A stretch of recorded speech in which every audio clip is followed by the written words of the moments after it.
Welcome to High Cheese. It's Friday, September 6th, 2024. And this week, Donald Trump unveiled his economic plan before the New York Economic Club. And it's a really good, solid plan. And Trump knows his stuff. Trump understands economics.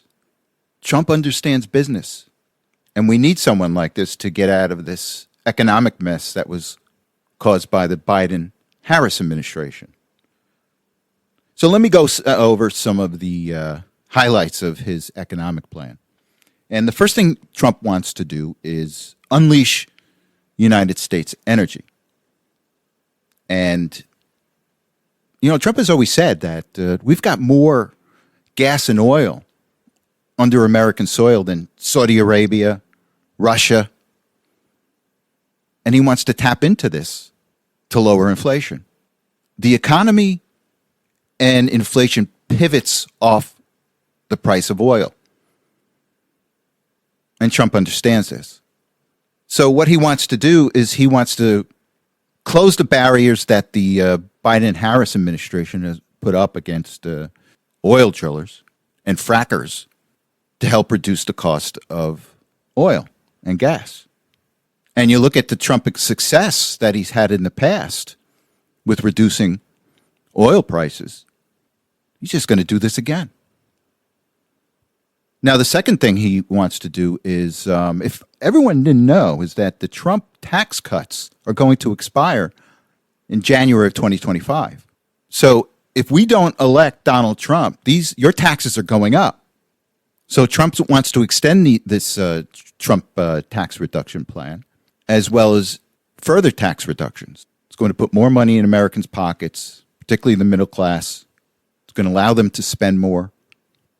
Now, the third thing he wants to also do, and this coincides with his gas and oil plan, is to cut back on regulation. This massive amounts of regulation that we have in this country, created by non-elected bureaucrats, is hindering economic growth. It's hindering the production of oil and gas. And he wants to deregulate. Now, here's the one thing a lot of people aren't covering.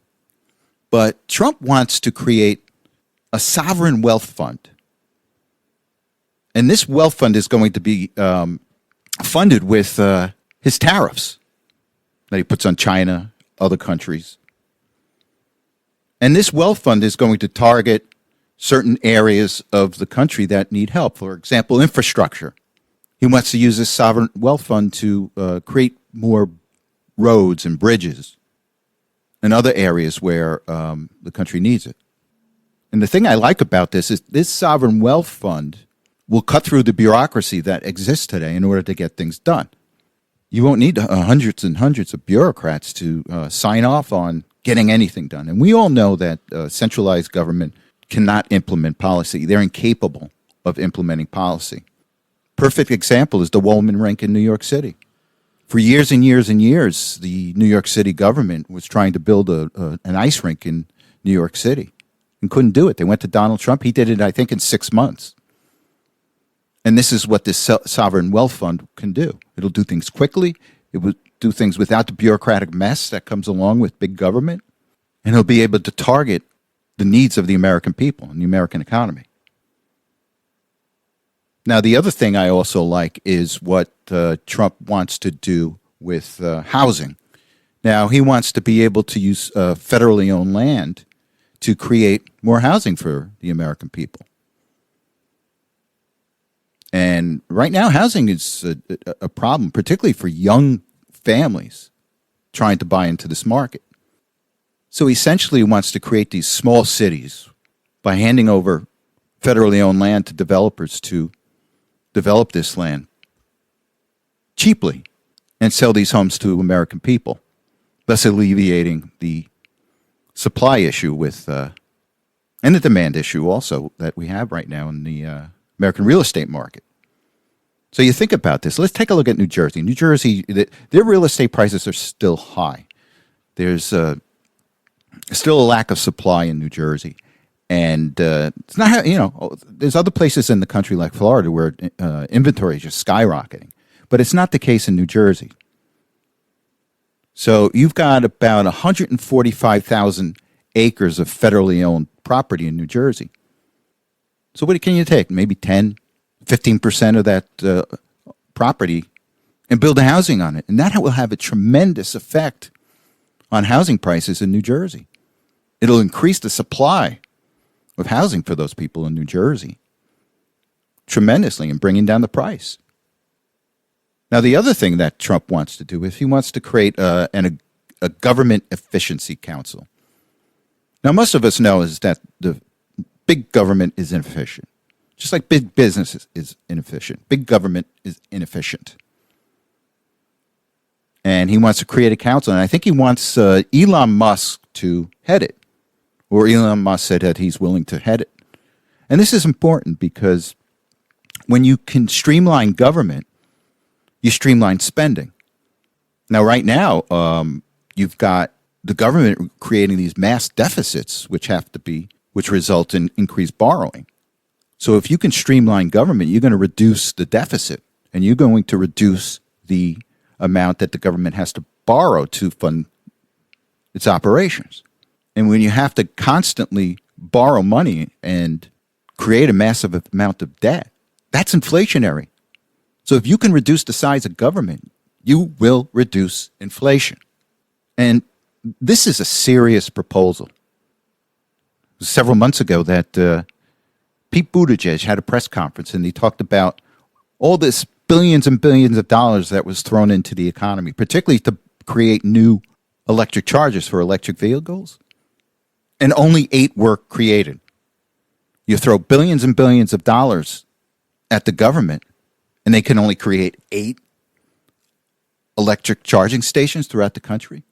And Buttigieg doesn't even think that's a problem. But that's the mindset of these people. It's not about implementing things. It's about just saying, oh, I threw money at something. So this government efficiency council will have a dramatic effect on government efficiency. It's going to make the bureaucrat more accountable. It's going to make the elected official more accountable. And this is a serious plan. This is a plan that will bring America's economy back. It'll be a well-balanced economy.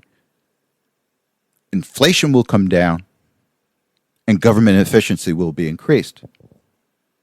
And this is a clear contrast to the Kamala Harris proposal of price controls, handing money over to people that will only increase the cost of housing. So the contrast cannot be clearer. Oh, before I forget, is Donald Trump wants to bring back manufacturing. And he's going to do that through his tariffs. Now you're going to get these Democratic economists, these economists that are in the bag for Kamala Harris saying, well, tariffs are inflationary. Well, any inflationary pressure that these tariffs will cause, and I'm not convinced that they will, but they'll be offset by the reduction in oil. They'll be dramatically offset by the increase in oil that we produce here and bringing the cost of oil down. And the other thing is Donald Trump implemented tariffs during his first term. And we had much, much lower inflation than we have today. And Kamala Harris continues to copy Donald Trump. First, we had Kamala Harris copying Trump's no tax on tips. Then we had her come out during her interview last week and say that we're going to expand the child tax credit. But J.D. Vance already mentioned he wanted to expand the child tax credit months ago. And the copycatting continues. And this time it's with the wall. Kamala Harris is now putting out ads that show the Trump wall out there. See, look at what we've done. This is what we're going to do. We're going to protect the border. And they're running pictures of Donald Trump's wall. And I'm going to play a surprising clip from CNN with Erin Burnett. And she's saying, what's going on here? Kamala Harris has attacked Donald Trump's wall, and now she's using Donald Trump's wall in her ads. So let's go to this clip, and then we'll come back and discuss. The K-File team scoured Kamala Harris's tweets and statements going all the way back to 2017. And what they found was more than 50 instances of Harris slamming Trump's border wall. But now, new Harris campaign ads actually showcase that very wall. Well, K-File's Andrew Kaczynski joins me now. So, Andrew, I mean, you all have gone through, scoured an incredible amount of material. Tell me more about what you found. Yeah, that's right. We found more than 50 of those tweets criticizing the border wall before she used that in her ad. And I want people to take a look at just a few of what she said here. She called it wasteful, useless, a waste of taxpayer money, a vanity wall project, a wasteful border wall, a stupid wall, a medieval vanity project, and an unnecessary wall. Stood aboard, but and she brought this up a lot. Take a listen to just one instance of that in 2019. It's the president's vanity project. His multi-billion-dollar vanity project called a wall is nothing more than a distraction from the fact that he actually hasn't focused on working people in America. He contrived a national crisis around his big distraction. And what's also really remarkable about this is you heard her talking about it there, Trump's wall in his campaign during his presidency. There was really no greater symbol of Trump's presidency than the wall, and the way that Democrats were attacking him over the wall and his restrictive. So just to see that, and then there are other. She's using his wall that he built to say, look at what I did. And this is just part of the big copycat Kamala.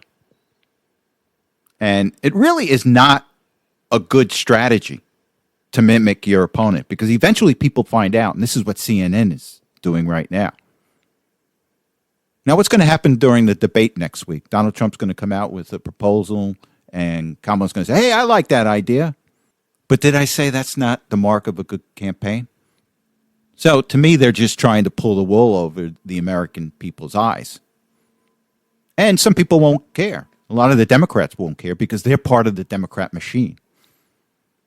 Just tell me something that I need to come out and vote for you, and I will, whether it's the truth or not.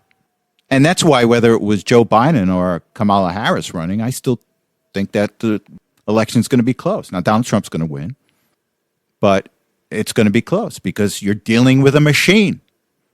And this is why I think it's quite surprising that CNN would come out and talk about this. So maybe there's chinks in the armor in the machine, which does not bode well for Kamala Harris. So we shall see. And I want to talk a little bit about AI, artificial intelligence. And look, there's some promise in it, but there's also a lot of downside risk to this. And AI is only as good as those that are inputting the data or creating their algorithms. So if the person that's inputting the data or creating these algorithms has a certain bias, it's going to show up in artificial intelligence, as well as the people that are creating the content for AI.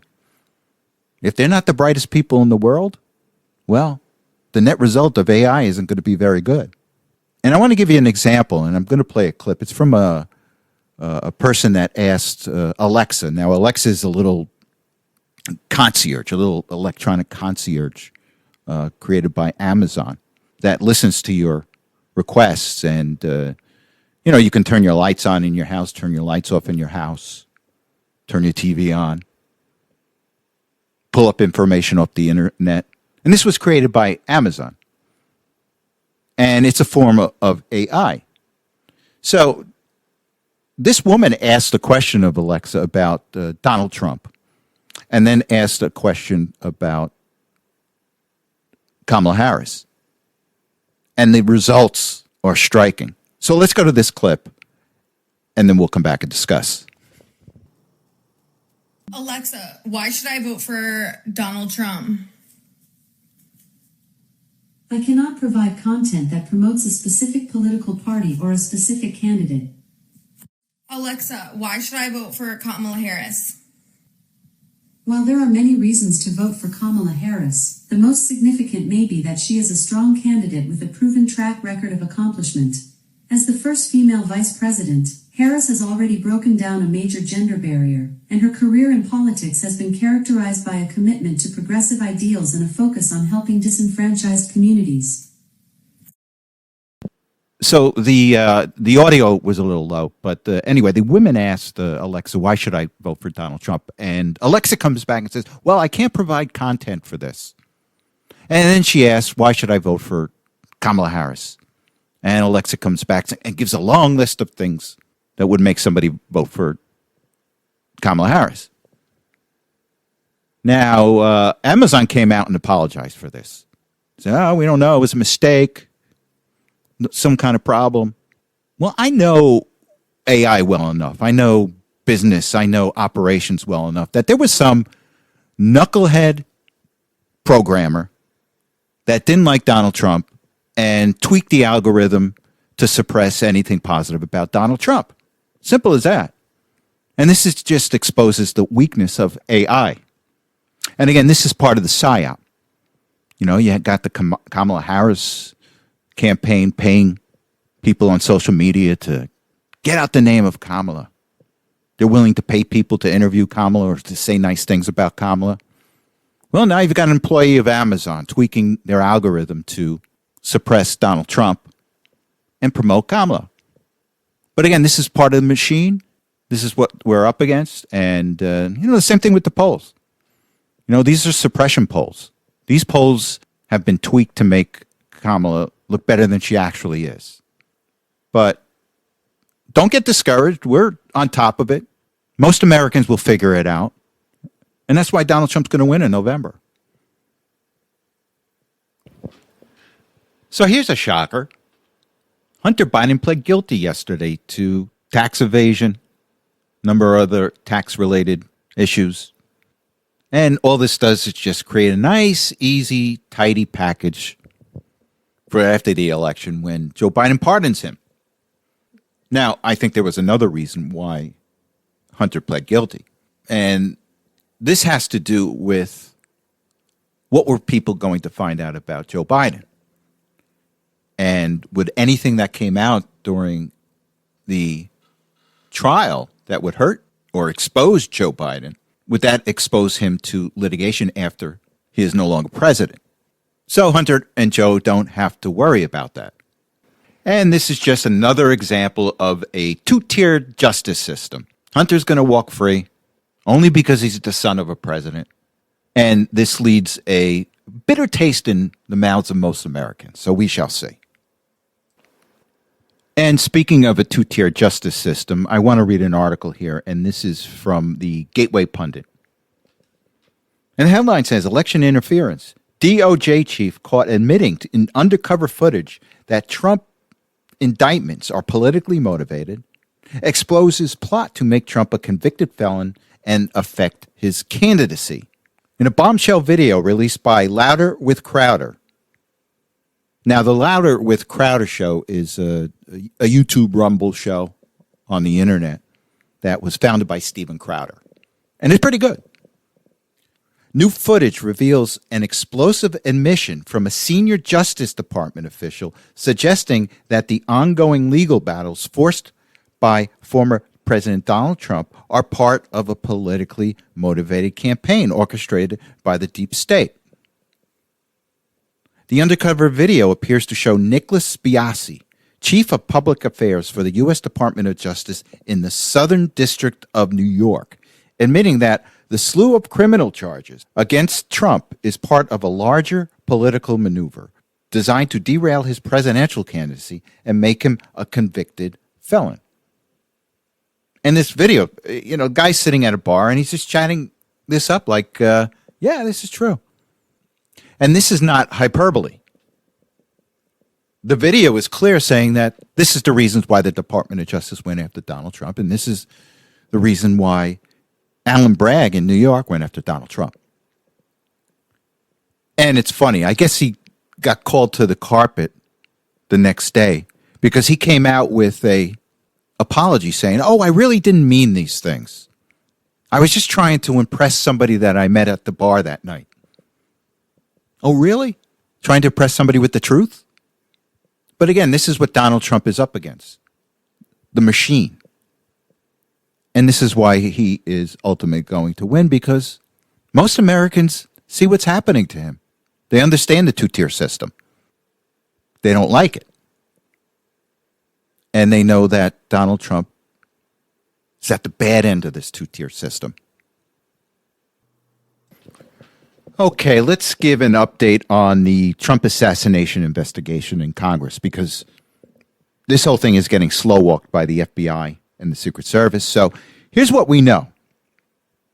And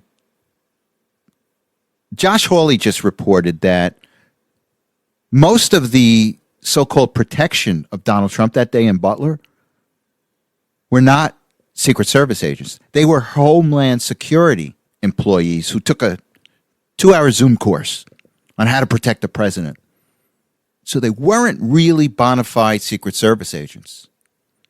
Remember the old Western movies where the sheriff would go out and deputize people, whether they were competent or not? I need you to go come to get the bad guy. So you're deputized. Is this what the Secret Service did with Homeland Security personnel?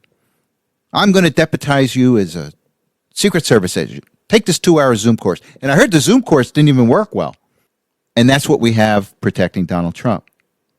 Now, there's another report out there that a local law enforcement gunman actually shot Crooks and hit his gun stock, which caused him to stop shooting. And then the Secret Service sniper later took him out. And it makes sense because it was kind of up in the air how many actual shots were being fired. Were there 8? Were there 9? Were there 10? So I looked at it. I saw an audio expert that reported that early on that he heard an extra shot in the audio of the events. And could that extra shot be the local cop that shot the stock of Crooks's gun, thus saving more people's lives and maybe Donald Trump's life also? But again, you're likely not going to get this in the near future from the FBI. So thank goodness for Congress. Thank God for citizen journalists that have a heck of a lot of information about what really went on, that's not afraid to produce it for the American people. All right, so the debate is next week. And if any of Donald Trump's advisors, or even Donald Trump himself, is listening, here's my words of advice to you. They can't beat you on the issues. So be prepared for the personal attacks. Be prepared for bringing up Charlottesville, the debunked Charlottesville narrative. Be prepared to be called a racist. Be prepared to be called a bigot. Be prepared to be called anything, because they're going to make things up about you because they can't win on the issues. And that's what it's all going to come down to. Their whole campaign is just to vilify Donald Trump, make up things about him, and attack him in a feminine way. So just be prepared for it. It's good to know the issues. It's good to have your data, but they can't win on the issues. They can only win by attacking you. Now, to date, it hasn't worked, but you still have to be prepared for it. So with that said, thank you very much for listening. You have a good week, and I will talk to you next Saturday.